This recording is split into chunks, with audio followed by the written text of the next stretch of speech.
Der Eisendrache may go down as one of the best zombie maps we have ever received. I love it, and I'm fairly certain I'd be correct in saying that most of you probably love it too. Now, the Eisendrache is not the only thing I love when it comes to zombies. You see, Cold War also falls into that category. So I had a brilliant idea, and that is, can I beat the Eisendrache whilst using the Cold War overhaul mod on Black Ops 3? I always feel like Cold War is so slept on. I know it had a rocky launch, and a lot of people were quick to jump on that. It's a bit different, therefore it's bad train, or my personal favorite was, it's easy, therefore the game's bad. But this game bangs. I've said it time and time again, and I'm sure I'll be repeating it until the day I die, but Cold War Zombies has the best gameplay out of any zombies game, and I will fight anyone who disagrees. All of the guns are viable. All of the maps are at least a 7 out of 10. The special zombies are fun to fight. Rampage Inducer is still one of the best things they've added to zombies. Game's great, alright, always has been, always will be. Now the rest of the game, yeah, that's a big stinky pile of trash, but zombies, oh, it's a diamond in the rough. Now back to the Eisendrache. As you've seen in the intro of the game, we spawned in with the Cold War 1911, which also means Mustang and Sally is no longer an option as we get pain and suffering. Funnily enough, exactly what this challenge had me going through. No, but seriously, Mustang and Sally would have actually been insane for this as we have PhD Slider at our disposal. Not only do we have PhD, but there is a ton of other perks, all of which can be used at any one time thanks to Cold War removing the perk limit. The other new perks are Elemental Pop, we have the revamped Deadshot, there is also some custom perks such as Vigor Rush, ICU, and a few more that I don't quite remember the name of. Now to get this Easter egg on the move, there are two things that need to be done early doors. One is turn on the power, and the other is to feed the dragons, as we do need one of the upgraded bows for this Easter egg. My preferred being the Storm Bow, because it's just the best. The first dragon is fed by the end of round 3, and with that, power was next, which was closely followed by the other dragons. If you're also wondering about Gobblegums, they don't exist. Kind of. All the Gobblegum machines have been replaced by ammo crates, which you would see in Cold War. But as I learned in my last playthrough of this mod, you can still buy and use Gobblegums if you just crouch in front of the ammo crates, but we won't be doing any of that nonsense today. Power was later turned on at the end of round 3, and I started feeding the final 2 dragons the next round. The second dragon is probably located in my least favorite area on the map, mainly as I always go down in this room, but thankfully no down today. With Dragon 2 done, I made my way downstairs and fed the final dragon, and now I had my bow. With our Wrath of the Ancients equipped, it was now time to start the upgrade. One of the main reasons I picked the Stormbow, not only because it's really good, is that the upgrade is super easy. Step 1 is to shoot this weather thing, and then step 2 is to shoot some bonfires, which for some reason, the first one, which is the easiest one, was causing me some problems, but I eventually land the shot. The second one, which is notoriously known for being the hardest one, was done in one shot. I run over, aim my bow and fire, run off so I don't get embarrassed by this zombie. I look back and it's lit. And I honestly think that might be the smoothest thing I've ever done in zombies. Bonfire 3 requires me to head down to the rocket, and this one is also another easy one, and it gets done nice and quickly. I thought whilst I'm at the rocket, I might as well get my first Ragnarok part, so I therefore spent 5 minutes waiting for the rocket to launch, which just didn't happen. So I ended the round in hopes it would kickstart the process, which it did. We flip the switch and make our way over to the teleporter, where I then proceed to miss the prompt as I got swarmed by exploding zombies. So yeah, I waited all that time for nothing, as I also burned through 2 rounds, which just isn't ideal. With that failure, I headed back to the castle and got the next step done, which is some wall running, and it's the easiest part of the whole upgrade. Next, we're back at the bonfires. This time, however, we need to get some electricity in there. So we kill some zombies next to these urns and shoot the bonfires. It's another easy one, and just like that, the bow is ready to be upgraded. We grab our arrow and head to the upgrade podium. All that's required now is a whole bunch of kills, so I'd get a whole bunch of kills. But before grabbing the upgraded bow, I gotta go shoot some electric balls to spawn a wisp.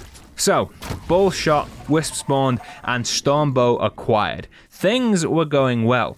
However, we were now onto a step I hate. The next step requires you to shoot 4 wisps that spawn around the map. Only one spawn at any given time, and there is 8 spawn locations. The other kicker is it all has to be done in one round. So if I mess up on round 11, I have to wait until round 13 to start it again, which sucks. And guess what?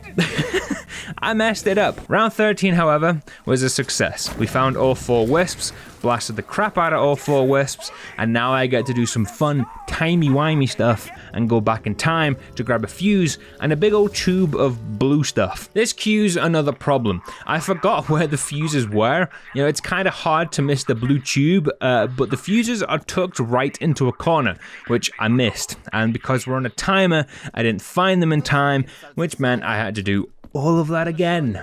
And it was at this moment that I remembered why I don't do Easter eggs. Luckily, I was able to get things going as soon as I got back. So on round 14, we got our fuses and the safe code. From here, we have the simple job of placing the fuses in the death ray. Don't forget to flip the switch and then activate it. This now means we can use the Simon Says computer, everybody's favorite Easter egg mechanic, am I right? We enter the safe code and then grab the contents of said safe. With those items acquired, we're back at the death ray. Place more things into the death ray, don't forget to flip the switch, and now we get to do an actual Simon Says. Thankfully, this Simon Says step is actually super easy, as you only have to enter one code each time. Just gotta make sure you press the right screen. The only downside is you have to do it 16 times at 2 different locations, and I think this one also has to be done in one round, but I'm not 100% sure on that. The first run of 8 goes by with no issues, complete doddle. The second set of 8 is at the rocket. I get about halfway through, and of course the rocket activates. This means I lose my progress here and have to restart. Now I'm fairly certain this reset all of my progress, because once the rocket finished doing its thing, I went back in and did the Simon Says. So in my head, all 16 have been done. With those done, a green light should be active on the death ray. But it wasn't. So what did I do? I did the entire Simon Says step again. I don't know if I had to do that, but I did. However, it worked as the green light was active, which meant Dempsey was shot into the map and we were getting pretty damn close to the boss fight. The next step is another fun one, as we've got to shoot more wisps. Yeah, love it.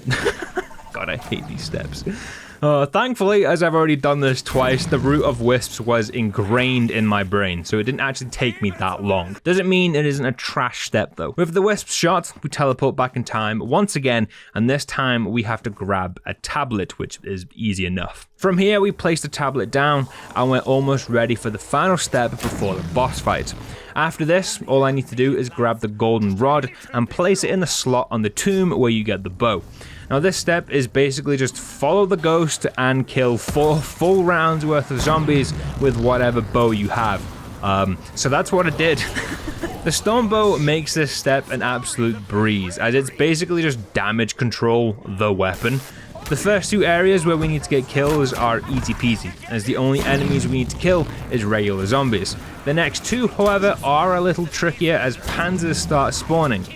There was a little bit of panic at first, but the bow does what the bow does and just kills everything. 4 rounds later, the ghost is at the center of the map, he does his thing, and we're ready for the boss fight. Now, with this being a Cold War mod, there is obviously a lot of Cold War guns. One of those guns is a wonder weapon that goes by the name of AK-84, and I wanted it. But you see, that's where the issue lies. I wanted it. So that meant I was never going to get it because my box look reeks. In 4 rounds of splitting the box, I didn't even get a sniff of the Reiki, which did make me a little sad. But it wasn't all bad. In my search for the Reiki, I came across the death machine that gets turned into literal Satan when Pack-a-Punched. So I may not have had the Reiki, but I did have an ample backup. I also had an unpack-punched FFAR after swapping out my pack-a-punched XM4 for the death machine. So I didn't exactly have the best weaponry going into this fight, but yeah, it is what it is. With our Ragnaroks built, I headed back to the Keeper and got them planted. Now all that was left was the boss. I know before anyone asks, the Golden Plunger is something I could get, but I couldn't be bothered after wasting 4 rounds getting railed by the box. The boss fight was in full swing. I was training around the enemies, waiting for the wisp to finally spawn so I could plant my Ragnaroks on it. And after what felt like a lifetime, it finally showed up. We plant the Ragnaroks, we wait a few seconds for the boss to be vulnerable, and then blast the hell out of it with Satan. And I have never seen a phase of this fight go so quickly in my life. Literally a second of shooting and we were on to phase 2. Like, come on. The Panzer spawn and the death machine makes light work of them too. All we need now is for my Ragnaroks to charge. The second wisp finally spawns and we get the Ragnaroks charged right at the last second. I go for the wisp, and just as I'm about to plant the DG4s, the wisp disappears and I get insta-downed. And in that moment, my world broke. Not even given a second to react, all of my perks gone, and not only had I lost all of my perks, I lost the death machine as well. So all I had now was a bow and an unpack-a-punch FFAR to kill this boss. I was in ruin. But I kept on going. I used my monkeys to keep the skeletons off me whilst I dealt with the dogs. But then out of left field, the boss attacks and I'm down. Another instant death with no time to react, and the run was over. I was distraught. This may be the end of the video, but that was not the end of my attempts. You see, I ran it back 4 more times. Everything was fresh, so it wouldn't take me as long. But in my naive mind, I was just going to record the boss fight. You didn't need to see the whole setup again, so I record it. And also in my naive mind, I was just going to run it back in 1 attempt, so it was going to be nice and easy. Yeah, I didn't make it back to the boss fight. Not even once. I died to the rockets right at the end of the Simon Says step, and the other 3 downs all came on the ghost step because I kept running out of ammo, or the Panzer just popped up out of nowhere and abused me. And with that, we end in defeat. And the mental, for the first time in a while, I must say, was well and truly done. Thank you very much for watching. Drop a like. Let me know in the comments what other zombie content you want to see. And as always, I'll see you in the next one.